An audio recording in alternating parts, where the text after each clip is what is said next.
Hey, everybody. Good morning. Good morning. Welcome to Invisible Condition. It's not all in your head. I'm your host, Jeff Pearson. We created this show for you because we wanted every single person out there with an invisible condition to know that they absolutely have a voice, they have a community, and they're not alone. Because they're not. You're not alone. That's hugely important, and I hope you know that. Here we go.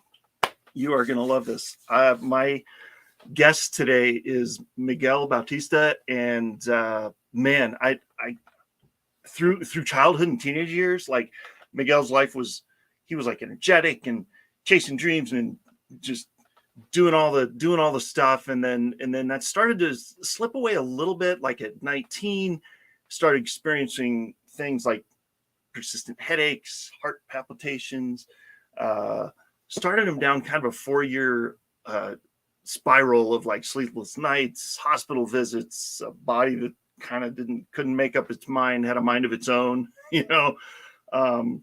chronic fatigue, debilitating pain, huge list of stuff that was just took him over, just took over his whole world. And then he crossed paths with a doctor that introduced him to some amazing concepts rooted in neuroplasticity and brain rewiring, which makes my head explode a little bit. So we're going to talk about that. You're going to love it. And he's gradually piecing everything back together, and now has an amazing passion to impact the lives of those still trapped in that chronic illness spot. He's helped thousands of people from over 20 different countries to improve their quality of life, and does it through an online program, which is really cool, customized with individual guidance and accountability and a community of like-minded people that are on the same journey. So it makes it so much better that way. So I'm super excited for you to meet him. I'm going to bring him on right now and introduce him, and we will kick this baby off. Miguel, good morning. Good morning. Good morning, Jeff. It's great to be here and share my story with everybody. Yeah, man. I'm so excited. That's my favorite part about this whole thing is I've heard so many people's stories, and it's so cool. And I can't wait to dive into yours a little bit more too, because I know we talked, before the show, but it's always, now we have a whole hour. So let's talk about some hard stuff first. Actually, no, we're not going to talk about the hard stuff first. I'm going to ask you something. Now we're going to talk about the hard stuff first. Tell us about the decline of your health, because it was like from like 19 to 23, right? Yeah. For like 4 years, it just kind of went, Yeah. What was going on there? Tell me about that. Yeah. So, I mean, it was something that I never thought I would ever have to deal with. I mean, to preframe all of this, growing up, I felt like I was a pretty headstrong person. I was a go-getter, very active, always wanted to do as much as I could, but I was just a regular kid. I grew up in Vancouver, Canada, had one brother, was always the class clown, always trying to, make people laugh, always got good grades, loved being active and playing sports. And my whole life, I could just never sit still, right? I was also very driven. I'm almost too driven for my own good at times. And now that I look back, I had a very extreme mindset. If there was something I wanted, I knew I had to get it. Whether it's good grades or if I wanted to score 3 goals in a soccer game, I had to do it. If I wanted to be good at guitar, I had to do it. So I'd play for hours and hours every day. And so fast forward, all these years, and this drive inside led to some really good things in life, right? Different accomplishments. But I found myself when I was about 19 years old, I was a personal trainer. That's something I always wanted to do. And I was like one of the worst, not one of the worst personal trainers, but I couldn't sign on any clients. And I was like a big failure, right, to myself. And so I read every single book I could. I'd stay up all day, all night, just figuring out how to get more clients. And I remember pushing myself to the absolute limit and working so much, about 12 to 14 hours a day, about 6 days a week, kind of just living off coffees and energy drinks and skipping meals because I was just so laser focused. And, Yeah. life was going good because it turned around, ended up getting a whole bunch of clients, doing fairly well on the outside. But, on the inside, my body was just breaking down. Right. And my mindset was always, um, if you want to be the best, you're going to have to go through some suffering. It's supposed to hurt. It's supposed to be hard. So Right. whenever my body was screaming at me, telling me, you should probably sleep, in my mind, I was like, no, sign of weakness. We go forward, we march forward. And eventually, it got to the point where I was on this roller coaster from 19 to about 23 and a half. But at 23, I was lying in a hospital bed all alone, right? Unable to even sit up. I remember this one night, and people beside me were being told they have 4 months to live. They're getting out of surgery, and I couldn't move. I was basically paralyzed, and I thought to myself, how did I end up in such a dark spot? And I thought to myself, I'm in so deep of a hole. I don't know if I'm ever going to be able to get out because I'm 23. I can barely feed myself.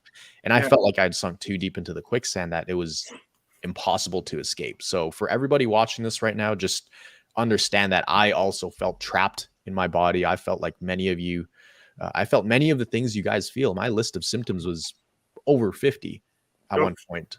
And I would have the thoughts every single day, no matter what I do, I might not get better. Or every time I try to even sit up, my body punishes me. I thought I tried everything. I thought I had this mysterious illness that they would never, ever find. And I started to feel like I was going crazy. So Yeah. in a nutshell, that's kind of the short version of it. But I was in the hospital maybe like over 10 times throughout those 3.5, 4 years of this. Mm-hmm. And 19 to 23 was not a fun time, but I did learn a lot about myself. And I think that's what most people experience when they go through this. You're forced to learn a lot about yourself. You spend every second just in your own thoughts. Many of the hours you can't even talk to people because your brain fog's so bad. So you're having this conversation in your head. You find out who you really are when it really hits the fan. So Right. kind of my story. Yeah. Well, and it's terrifying when you're left with nothing but you and your thoughts, like you and whatever's running through your head. And especially when you're feeling as bad as you were feeling. I mean, yeah, it's you start questioning a lot of stuff, Absolutely. Totally. Yeah. Man. It's crazy. And I think for people, the hardest part is especially in the beginning when they go from living life. People who get this, they're typically A-type personality people. Yeah. They're out there on the go, have multiple things going on at once. So when you take somebody who is used to living at that pace of life and then completely stop, and then they can't get out of bed, their mind is in a war because it's complete opposite of everything they knew. So there's a part of this that's almost like identity loss. It's like, who am I?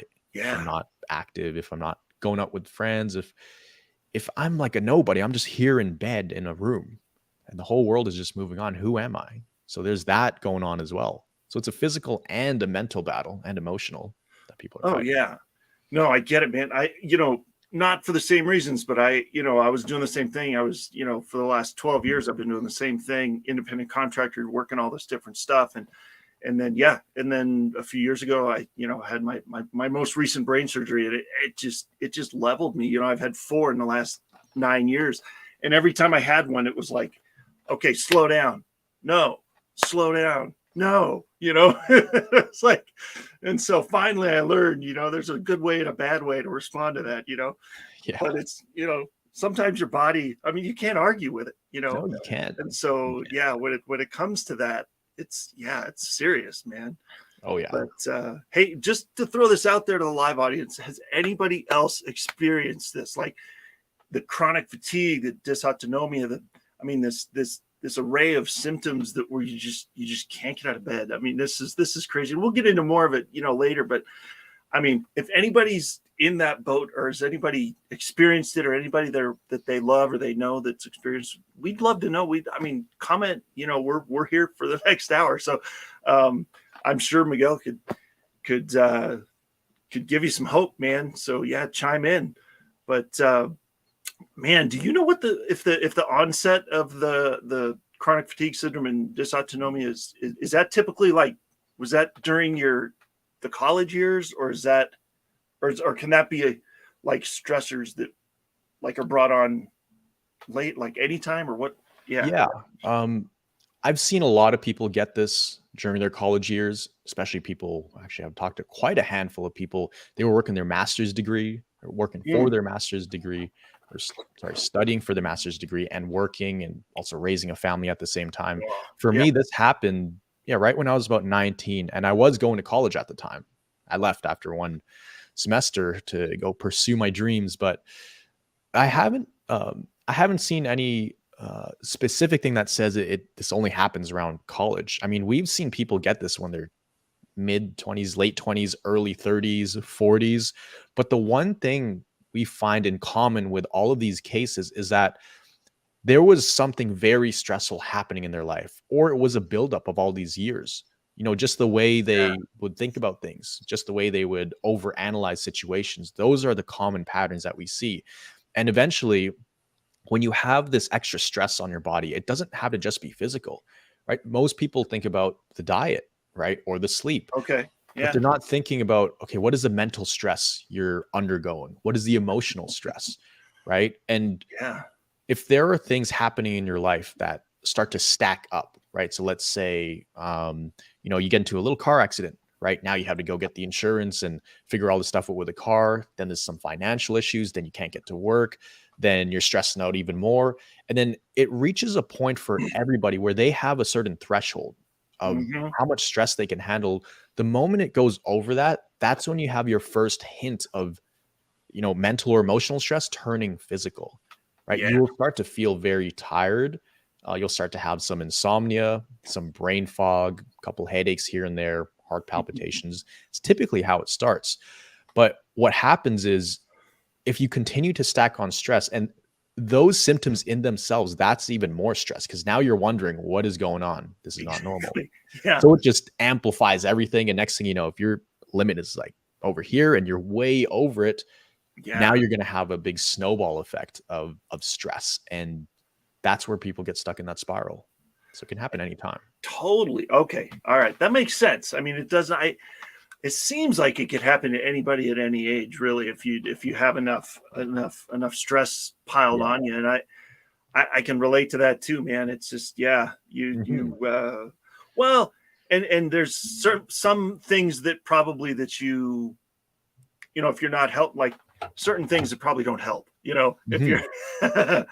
you're if you're deliberately doing all those things, like working 16 hours a day and not eating until, you know, the end of the day, and then gorging Yeah. yourself on this big giant meal, and then staying up till 2 a.m. and getting no sleep. And I mean, you're kind of doing it to yourself, really, but you don't ever want to think that, Yeah. it's like, well, You I'm don't just chasing the dream, baby, Yeah, you don't see it when you're in the thick of it, but Yeah. afterwards when in hindsight, of course, hindsight is always 2020. When you look Oh, back, you're like, well, it's almost like that's the perfect recipe to get sick, obviously. yeah. Now, Yeah.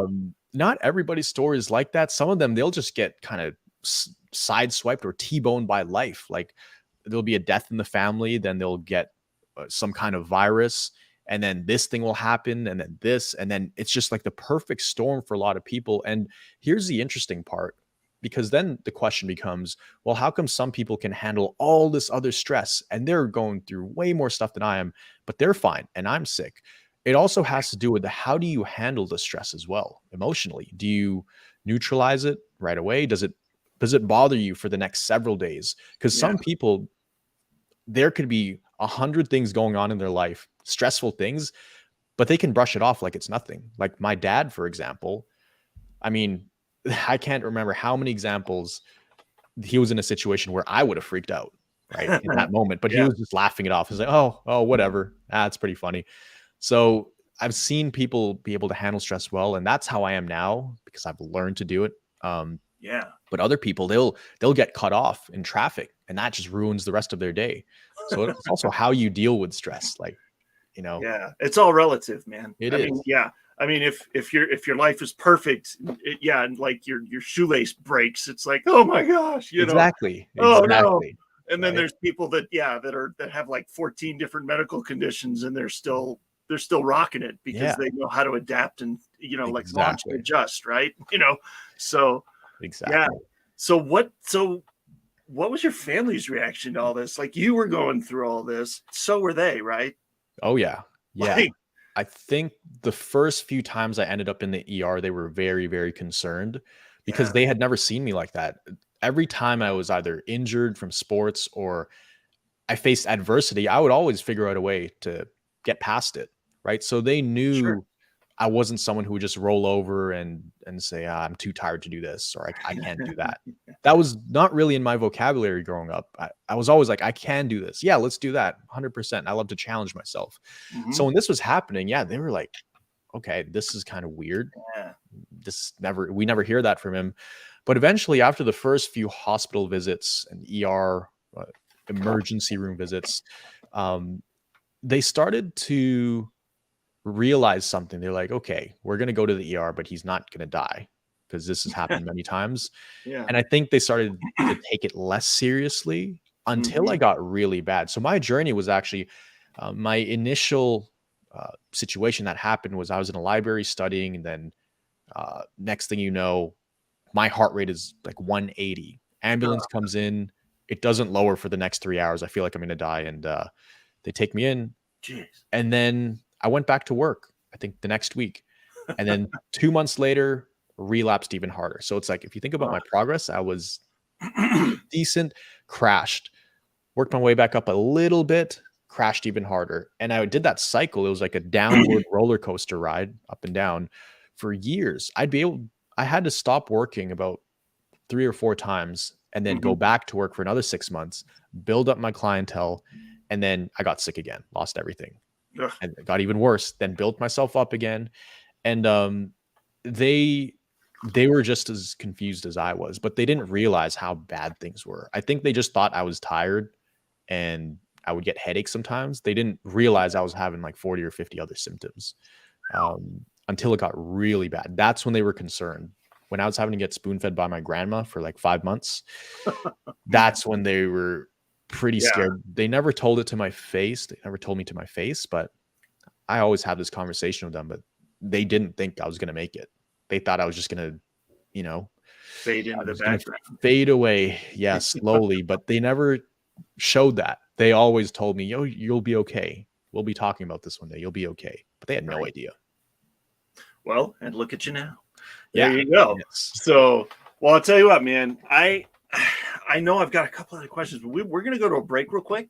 Sure. And, but on the other side of the break, we've kind of delved into, all the crazy and everything that happened. I am excited to hear about the healing and the journey that you took once you finally started to kind of climb out of that. So we're going to cover that when we get back, but everybody stick around. We'll be back on the other side of this break.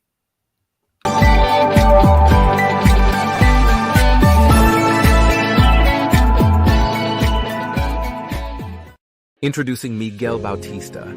He brings stories of recovery, resilience, and determination. He shares raw truths of overcoming a hypersensitive nervous system that left him bedridden for years. Immerse in wisdom and practical insights for personal growth.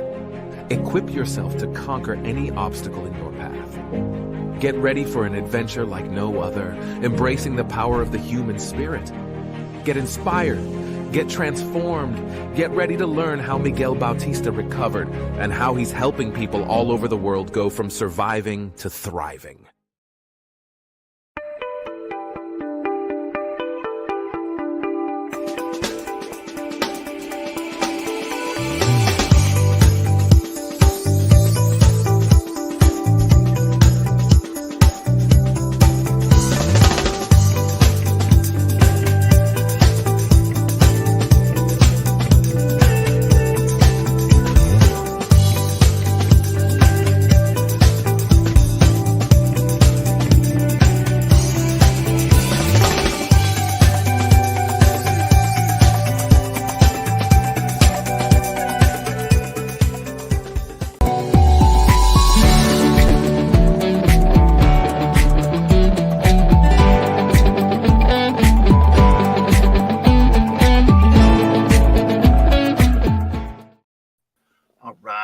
back, man. I'm not gonna lie, man. I was watching that watching that commercial there, and I almost forgot to hit the button for the next one because I was like, what happened?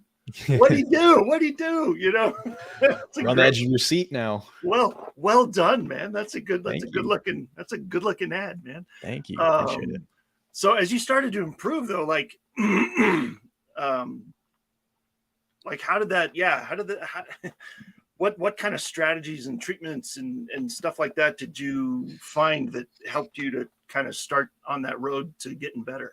Yeah. So interesting to note that it had to get a lot worse, like a lot worse before it got better. And actually the whole reason my doctor found me in the hospital was because I was in such bad shape.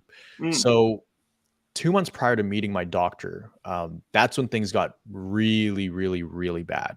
I was working with a naturopath at the time, and he was trying everything on me. Prior to this, we had done over 100 Myers cocktail IV treatments. I was on adrenal supplements because he thought I had adrenal issues, which I did actually, but none of those supplements helped. Yeah. And I was taking like magnesium, I was taking this and that, and I was just getting worse. He even put me on thyroid medication. Oof. That didn't really work. But eventually he said, you know what, maybe you have mold in your body. That could be what's causing all of this mold toxicity. So he was like, okay, we got to do a detox. Keep in mind, at this stage, I'm completely bedridden, right? I'm barely feeding myself sometimes. Rolling over detoxing. So I think detoxing for a normal person is hard. Imagine that when you're already bedridden. So anyways, I'm desperate. And he says, hey, you got to take 20 chlorella tablets a day, right? Just drink lots of water. What is that? It's, I guess, chlorella. It binds to any toxins in your body. So I was taking 20 a day for about a week. And then actually my grandpa, who was taking care of me, I saw his health deteriorating over the 6 months. Even though he was pushing me in wheelchairs to doctors and helping me shower, wiping me down, feeding me, he passed away actually right in front of me. And that was a huge stressor. Right? So that threw my nervous system off. That on top of being bedridden, on top of doing the detox, my body hit a new level of just hell. Could not move in bed and couldn't even digest food, blended food. I'd just throw it up and I'd be throwing up like this foam. It was scary. But anyways, we finally called the hospital or the emergency people, and they finally take me in and take me a bit more seriously. So I spent a month in the ICU, and they were like, Miguel, you're on all this different stuff, this supplements, we're pulling you off all of it. So I was hooked up to an IV for about a month. They were just cleaning my system. It was the hardest month of my life. They did every test they could on me. They couldn't find anything. And then so finally they said, Miguel, we ran every single test we could. Your organs are actually fine. So you're not going to die. All the stuff you're feeling. And there were many close calls in there. There were times when I could not breathe and they had to rush in, give me oxygen. Like it was terrifying.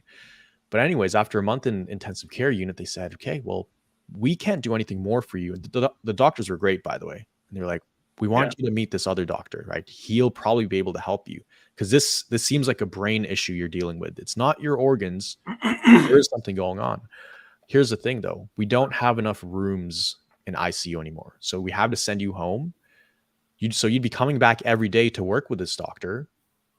What do you think of that? And I said, I mean, I can't. There's no way I can go back and forth. I can't even breathe properly and sit up. And they said, well, he's a psychiatrist. You need to work with him. And I said, please, anything. I'll try anything. Yeah.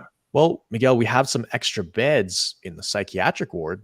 So it would be voluntarily. You could go home anytime, but that's the only way you'd be able to stay in this hospital if you're up for it. I said, okay, you know what? I don't really have a choice at this point. As long as they don't attack me at nighttime. Will they do that? Right. And they were like, no, they're fine. They're okay. I said, okay, you know what? Let's do it. So they moved me to the psychiatric ward, and I spent the next month there working directly one-on-one with the doctor every day. And that's when everything changed for me, because I remember the first day. I mean, I go in there, there's people walking backwards. There's people like sprinting across the room. I'm like, how did I get here? Anyways, okay, but I worked with my doctor, and the first thing he told me when they wheeled me into his room with a wheelchair, Miguel, I looked at all your charts, all your hospital files. You're going to be okay. I've seen this before. This is actually a very simple issue. This is just a hypersensitive nervous system. And I was like, whoa, that's the first doctor I've seen. I'd seen over 30 specialists and doctors at this point. This guy had so much conviction in his voice. Yeah. And he just looked at me and he said, oh, Miguel, you'll be okay. Like, I know how to get you out of this. That's all this is. It's a nervous system issue. And I was like, it was like a massive weight was lifted off my shoulders. My camera. Yeah. It was. Uh-oh. Can you still hear me? I can hear you, but I can't see you. Okay. Yeah, this is weird. Okay, I'll try to work on this. I'll talking, but Look, yeah, that's what changed everything for me. And finally, someone gave me some hope, and I was like, this was my last hope.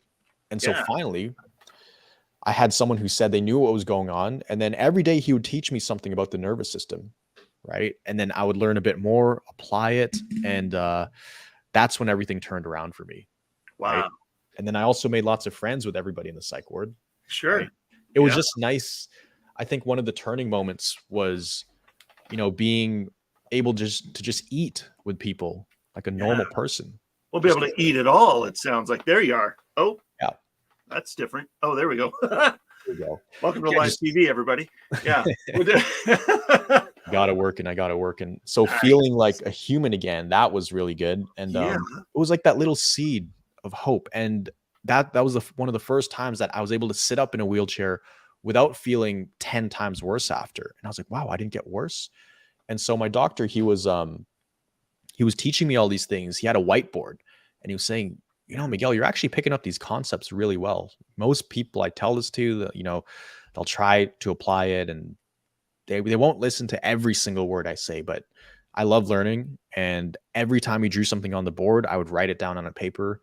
And then after our meeting, I'd write it down for the rest of the day over and over again. I have stacks of paper of the concepts that he taught me. But, that helped me go from completely bedridden, getting spoon-fed, and, just drinking a lot of my food. Wow. Oh, there it goes again. There it goes.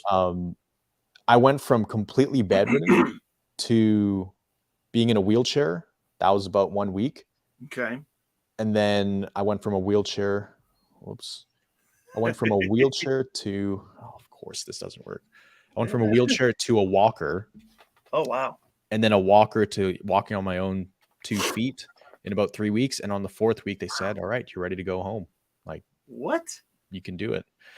So it was, there was a lot that happened in that 4 weeks. That's the very short version, but I could write a whole book on my experiences there. But yeah, it was essentially neuroplasticity. Yeah. It was neuroplasticity. That's exactly what it was. Okay. So, you know what? I can't help but think, what you said, that first thing that when you met with that guy, that doctor, and he said, you're going to be okay.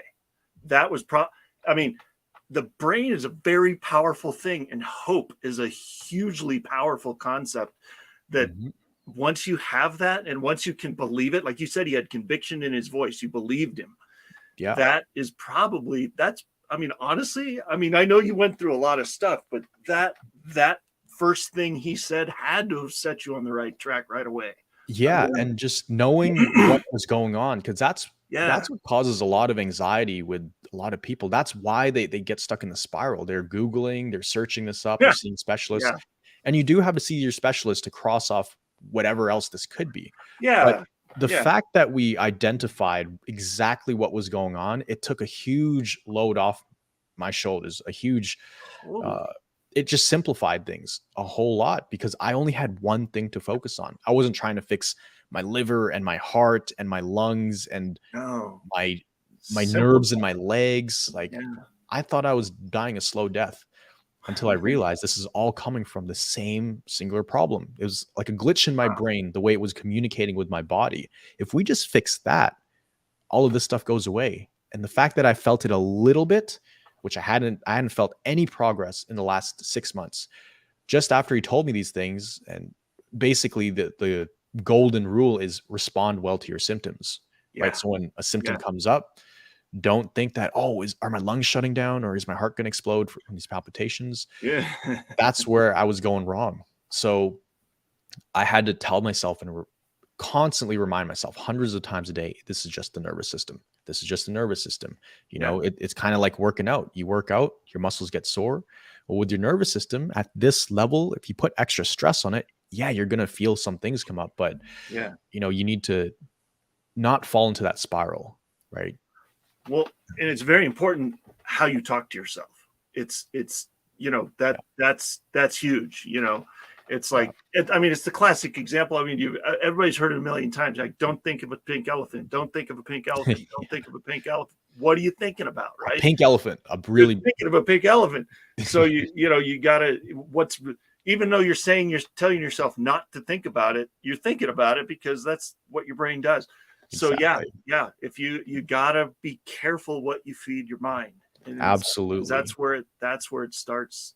Absolutely. Most of the time. So neuroplasticity, man, that is a word that I've heard a lot more recently. Mm-hmm. And honestly, I've got some guests coming up over the next few weeks. They're going to be talking about it in different ways too. And I'm fascinated by it. It obviously played a huge role in your journey. Can you tell me more about that? Like what exactly were you doing there? Yeah. So neuroplasticity is essentially your brain's ability to adapt and change, right? And the thing is, when we ruled out everything else that was going on in my physical body with my organs and everything, I mean, they showed me the book. My hospital records were about this thick, and he said, Miguel, all of these tests, everything head and below, it's actually completely normal. Wow. And I was like, okay, I can't deny that. You guys did run every test you could on me. And they said, well, but there is something wrong, right? There is something going very wrong here, and it is in your brain, right? And so if we just fix that and rewire a few things, it's kind of like, you got to think about it like a computer, right? I thought there was something wrong with the hardware. So if we're thinking about a computer, if the computer's not working, we're going to look at the keyboard. Is that broken? Is the mouse broken? Maybe the monitor. You know, maybe something's going on here. Maybe the webcam's broken. But when all of that checks out and it's still not working, well, there's only one other thing it could be. Now it's a software problem, right? Physically, the computer is working fine, but the way the inner workings are communicating with each other, that's where the issue is. And so when it comes to neuroplasticity, you're trying to get your brain to function as a normal brain would function, right? The thing is, after all these years of stress and, you know, these traumatic experiences of going to the hospital or thinking that you're going to die, right? Your brain is now stuck in survival mode. It's fearing everything, and it's there to keep you alive, right? It wants to say, Miguel, we need to do anything we can to stop you from adding on stress into your life, even if it's thinking you're going to die. So guess what? We're going to throw you a bunch of brain fog. Well, guess what? You want to go up and go exercise because that's how you've always done it. We're going to take your legs out, leg pain all day, extreme fatigue. So it almost like knows your weaknesses, but you have to rewire that, right? And the cool thing is, if your brain can go from brain and your body, your nervous system can go from functioning normally to very debilitated, right? If you can be walking around your whole life, being okay, driving, going into malls, and then a year later you're in bed, you can't even handle the lights to be turned on, right? If it went from good to bad, it can also go the other way. It works both ways, right? That's the beautiful thing about neuroplasticity.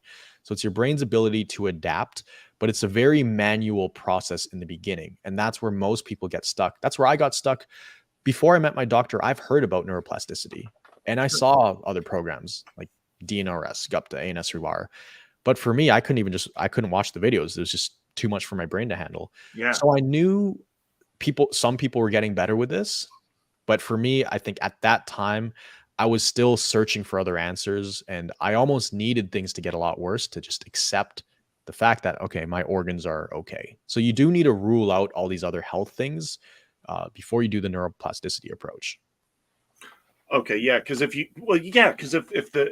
all that other stuff and all that brain fog and all that other stuff is in the way, then it's not gonna, like, you know, I'm trying to relate it to that hardware software example you gave me. But yeah, it's like if you've got like 42 running open windows, and like, what's the meme? My brain works like a browser. It's got 14 open windows, and I can't figure out where that music's coming from. Right? It's like, Exactly. but you have to close some of that down and create some calm first, right? And then you can start working on it. You got to get to a baseline or something.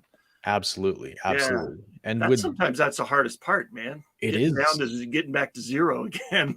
It is, especially when you're dealing with all these symptoms and you're lying in bed all day. Like, what do you do? A lot of people can't go on their phone. They can't really move. They can't really talk to people. So what the heck do you do to help the time go by? Because when you have something like this, when you're suffering and in pain, the time goes by very slow. It's like you're in a time capsule. It's weird. The months go by really fast. The months and the years go by very fast. Yes. But the days go by very, very slow. The hours go by very slow. So an hour feels like a day feels like a week.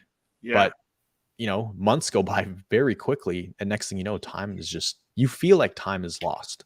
Yeah. Where a lot of people feel a deep sense of grief, actually. But what I tell people all the time, especially in our programs, is don't feel like you're losing time, because you're experiencing things that most people will never experience in their life until they're on their deathbed. Yeah. Right. You're being faced with these tough questions. What's really important in life? Why are you here? Right. What is the purpose of all of this? And, when you're there in bed, you're not thinking about all the fancy things you have. You're thinking about the experiences you've had with people.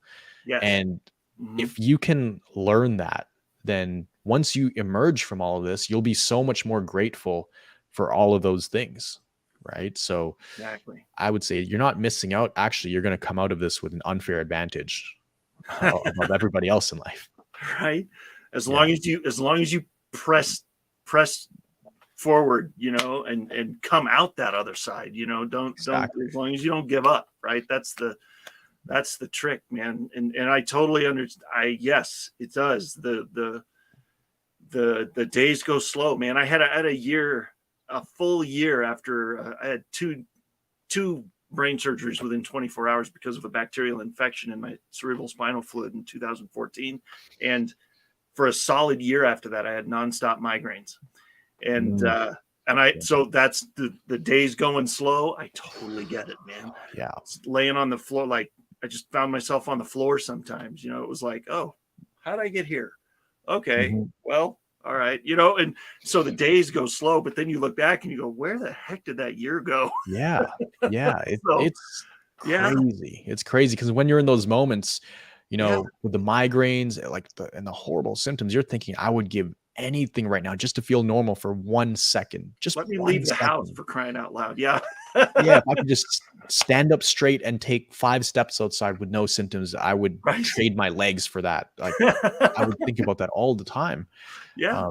You just want it so bad. And it almost feels like you're living a nightmare sometimes, especially when you're in the trenches and you don't know what's going on.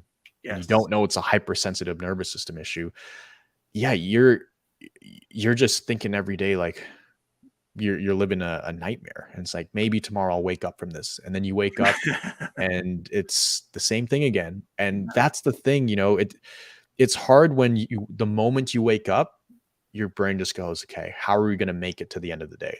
Right. That's the hard one. Cause you're going into battle every day, but it's a battle that no one else can see but you, because you'll look normal on the outside, but on the inside, you are fighting demons. You are fighting the symptoms. And it is kind of a battle of endurance. I think this thing tests your spirit to the absolute max. And I would say there's nothing like it. I've done a lot of tough things in my life, even now, like running CFS recovery. Recovering from CFS was 1,000 times harder than anything else I've ever done. Well, and that's why I'm so excited to talk about how you're helping other people do it, which is what we're going to do when we come back. But we're going to go to a commercial right now. But I am so excited to hear about that because there's people out there that are probably just feel like they've got their face sewn to the carpet and they can't get up and they can't move and they're like, in that state, you just don't know what to do. You're just at a loss for everything. So, yeah. So when we come back, that's what we're going to dive right into that. And I can't wait. So stick around, everybody. We will be right back after a couple minutes.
Hey, how you doing? My name is Greg Russell. I'm the host of TechnologyTuesday.com. You can find us on the Conscious Business TV network every Tuesday at 2 p.m. Eastern Standard Time for the latest resources to help you make more money in your business. Join us on E360 TV. Come on.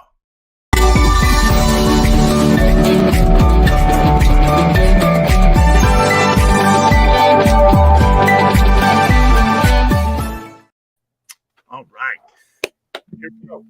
I'm excited about this because I feel like every guest I have on here with invisible conditions, especially, and that's what we're doing, is everything is different, but there are so many common threads.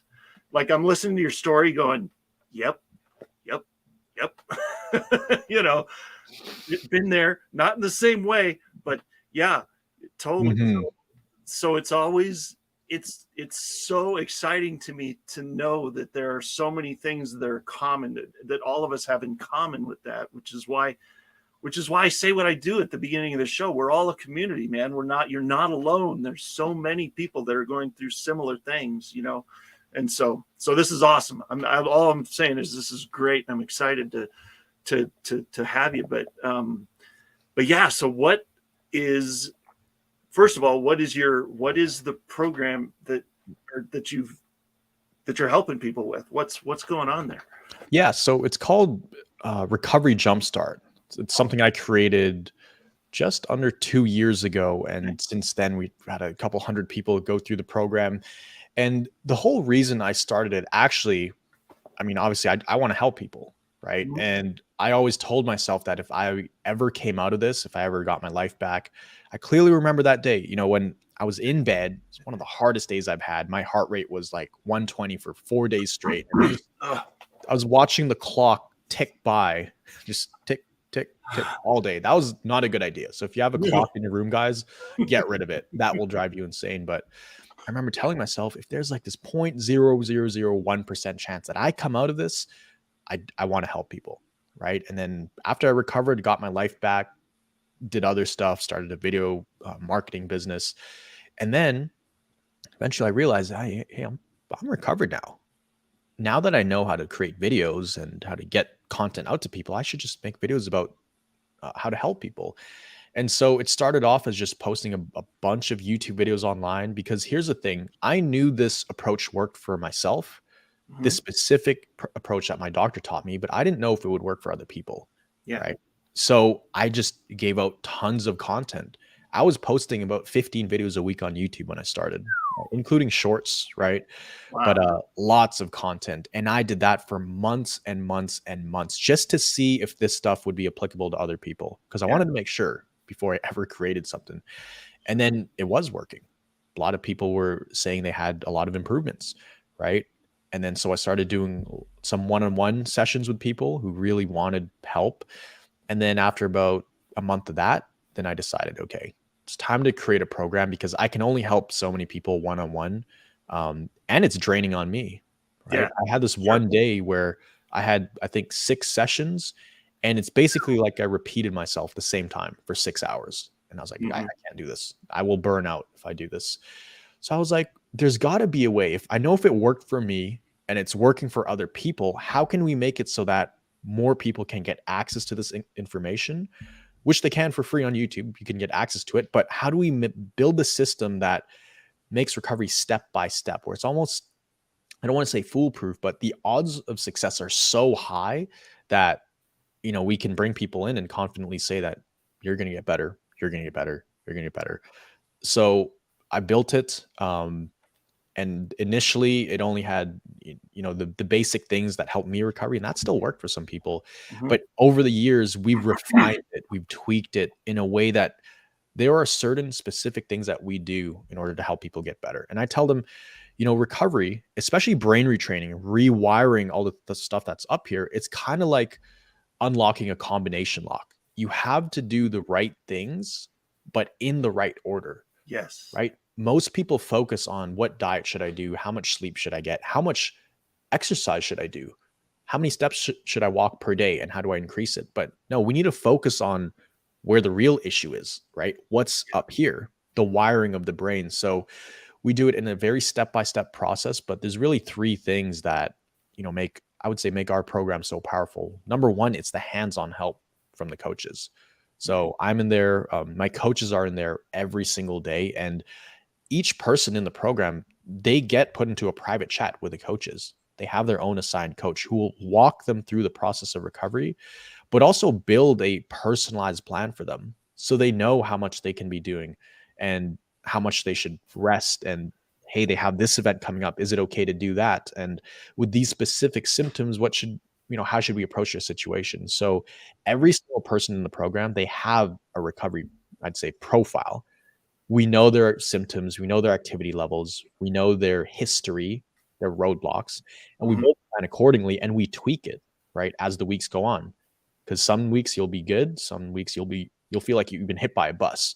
Right. So the hand help is massive. The fact that they can message us anytime, 5 days a week, we're kind of like their safety net, right? So the hands-on help is huge. There's also the group coaching calls, right, in the small group setting.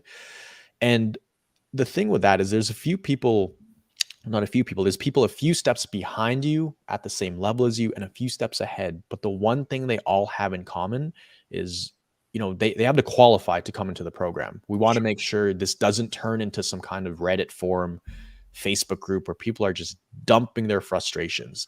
Right. Every single person has to be solution oriented, right? They're here for a solution. We're not here to cope with it. We're not here to just survive. We're here to thrive. Right. So every single person here has that kind of mentality. And when you're in a group, hearing other people having wins, and you just have people to talk to who understand what you're going through, that makes all the difference in the world. Right. And we might have family and friends and even a doctor that supports us, but unless they've been through this process, unless they've been sick themselves, they'll never, ever understand what we're going through. And we wouldn't want them to. No. But guess what? We know what you're going through, right? So there's that. And then the third thing is really just the community, just being around like-minded people. And we have this wins channel, and nearly every day that wins channel, there's new posts. Hey, this is the first time I'm going for a walk in 6 months. Hey, this is my first vacation in 3 years. Hey, I was able to eat pancakes with syrup and chocolate without having a flare up and ending up in the hospital for the first time in 2 years. So when you see all of that, it's just undeniable proof that this stuff works. Yeah. Right. There's no denying it. And so those are the main things in the program, right? We do want to make sure people are the perfect fit for it. Right. Yeah. And we know people spend a lot of money on a lot of things that don't work. So we also have a 30-day money back guarantee if they don't feel like they're getting better. And we think that's fair. If they're not getting better, then we made the mistake of letting them into the program, so they shouldn't pay a penny, right? Well, and 30 days is based on what you're telling me, seems like 30 days is plenty of time too to figure out. If they're following the program, they should know probably within a week, probably if it's working or not. So yeah, exactly. Well, that's incredible. and I'm at the, in a few minutes, I definitely want you to just throw all the information out there. It's on everybody. It's on the losing my word here. On the, it's attached to the episode. So it's, ways to get a hold of Miguel is very, very simple. You just go to like on E360 and Facebook and YouTube. It's in the notes for the episode with the description of the episode. So you should be able to just click and reach him, because you gave us sites to put on there. So it should be very simple. I've got a couple important questions that I like to ask everybody, because this is the best part, because I'm going to just ask you the question. After all of this and after everything that you've been through and through the ringer and back out the other side, how do you find hope day to day? That's a great question. Really, really good question. I think, is this for people in the trenches? I'm just saying in general. You personally, like, how do you, after everything you've been through, how do you personally, Miguel, how do you find hope day to day? What keeps you going? Yeah, what keeps me going is now I know that it's almost like Nike says, impossible is nothing. I thought it was impossible to walk. I thought it was impossible to ever drive again. In fact,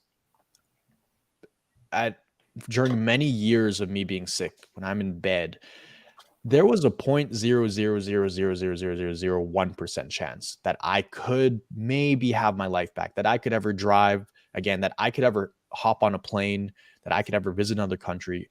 I thought my life was over, literally. Yeah. I thought this was my final chapter. Like I've heard the horror stories, I'm that statistic, unfortunately. Yeah. So I'm going to try to stay here as long as I can for my family, but really, why am I even here? But when you go from that dark of a place to being able to live your life again, I mean, we were talking earlier, just 8 hours ago, I flew in on an airplane. 9 hours ago, right? Yeah. I was in Colombia for about a month, enjoying life, meeting friends, living it up. And now I see everything that I do today as icing on the cake. Like, right. There were so many times I could not be here, where by some miracle I'm still here. So for me, it's not that hard to find hope, because I know how it is to be in such a dark spot and even have that tiny chance of success with something and then achieving it. So if I could do that, I feel like I can do anything. It's just a matter of time. So that's kind of how I find hope. And what inspires me is just really, before it was more of like, I would say I would aim for accolades and achievements. I want to be the top personal trainer. I want to be recognized for the best in the company, this and that. But now it's like, I don't really care about that stuff. I just want to have impact, because at the end of the day, I know what it feels like to feel like you have 10 seconds left to live. Yep. And then you're gone, right? When you're on the brink of life and death, I've been in that situation many times. And what matters is, what impact did you have? How are you going to be remembered? Right. You can't take anything you've earned with you to the grave. So I just want to have more impact. And that's what I think of when I wake up, on days when I'm tired and I'm like, this is stressful. Why do I do this? I open up the Wins channel and I see someone, being able to spend time at their daughter's 3rd birthday, right? And actually enjoy it. That's the kind of stuff that inspires me, because I know the actions I take and my team takes, it has a ripple effect in the world. And I know it's for positive. And there's so many people out there who need to hear this. And if I take a day off or a week off, how many less people will hear this message? So that's what motivates me to keep going. I love that, man. I love that. And I'm so excited that you've been here, and I'm so thankful, but we are so out of time. No problem. Thank you so much for being here, Miguel. It's been absolute honor to talk with you and meet you. And I don't want this to be the last time, so we might have to talk about another time to do this. Absolutely. But it's been amazing. Thank you so much for being here. Yeah, you're very welcome, and appreciate you, allowing me to come on this platform and share my message. And I just want to let everybody know really quickly, there is a way to thrive again. You don't just have to survive the rest of your life. You can get to a place where you can squeeze the most out of the lemon of life. And that's exactly what we help people do. So, we're here for you if you need us. That's amazing. I love it. Everybody reach out to Miguel. Thank you so much for being here. Thank you. All right. Sorry, man. All right, guys, we're out of time. Join me Thursday, August 15th for the next show. Dr. Kristen Wild is going to be talking about her journey through rheumatoid arthritis. Woof, that's a mouthful. I'm excited to talk to her. You're excited to meet her, I can tell already. Have an amazing day, and we will see you next time.